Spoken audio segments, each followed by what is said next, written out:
5 অগাস্টের সন্ধ্যার সময় সেনাবাহিনী প্রধান, সাবেক প্রধানমন্ত্রীর তিনি আত্মীয়, উনি প্রথম ডাকটা দিয়েছেন আমিরে জামাতকে। বলেছেন, আমিরে জামাতকে আমরা আমন্ত্রণ করেছি। এই কথার ভিতরে, এই আহ্বানের ভিতরে বহু অ্যানসার আছে না নাই? আসতে বলবেন না, আছে না নাই? এখান থেকে বেশি দূরে নয়, রংপুরের পীরগঞ্জে শাহাদত বরণ করেছে শহীদ আবু সাইদ। মুখে দাড়ি, ইংলিশের ছাত্র। কিসের ছাত্র? ইংরেজিতে অনার্স। দুর্বল ছাত্র, একটা ইউনিভার্সিটির ছাত্র। সে 5 ওয়াক্ত নামাজি, শপথের কর্মী। বুঝে নেন, বোঝা যায়, কথা বোঝা যায়। আমাদের কণ্ঠরোধ করার জন্য বহু চেষ্টা করা হয়েছে। আমরা হক কথা থেকে এক চুল পরিমাণ নড়িনি। আমাকে যারা আমার কথা যারা ফলো করেছেন এই 24-25 বছর, কোনদিন আমার মুখ থেকে তেল মারা কোন বক্তৃতা 1 সেকেন্ডের জন্য কেউ পান নাই। আমার তবিয়তি আসে নাই। আমাকে থানা হাজতে নেওয়া হয়েছে, আমাকে জেলখানায় নেওয়া হয়েছে।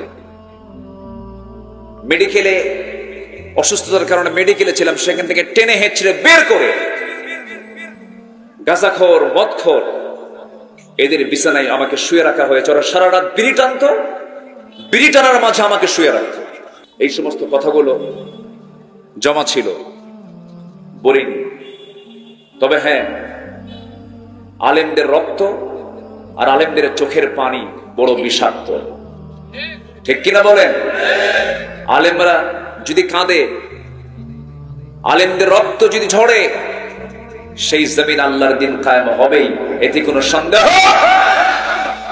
এখন আমাদের এখনো অনেক পথ বাদ আছে, অনেক কাজ করা বাদ আছে। খ্যাকশিয়ালের বিদায় হয়েছে, পাতিশিয়াল কিন্তু বসে আছে। আসতে বলবেন না, আছে না নাই? বিলবোর্ড দখল, সাইনবোর্ড দখল, এই দখলবাজিগুলো চলছে।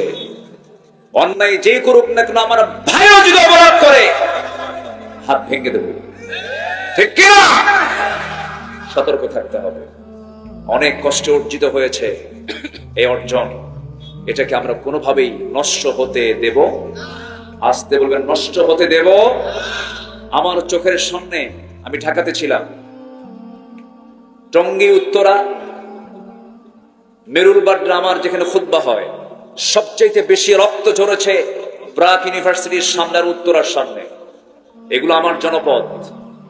আমি জুমার, আমার অনেক মুসল্লি আহত হয়েছে, আমার পরিচিত জনের অনেকেই শাহাদত বরণ করেছে। তার মাদের চোখের পানি এখনো শুকায় নাই, আর এরা দখলবাজি আর বিলবোর্ড দখল নিয়ে মারামারি শুরু করেছে। আমাদের সতর্ক হওয়ার দরকার আছে না নাই? আচ্ছা।